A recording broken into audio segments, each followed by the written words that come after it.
'66 Pontiac GTO.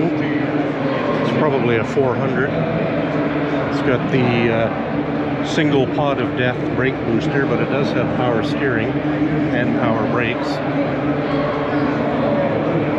Convertible.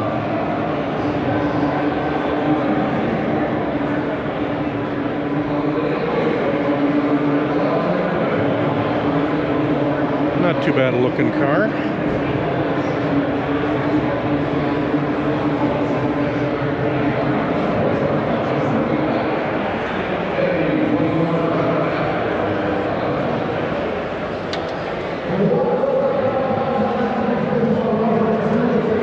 Original purchase price was $3,900 in Portland, Oregon. I think I said this was a 400, but it's actually a 389, which was the popular large V8 engine.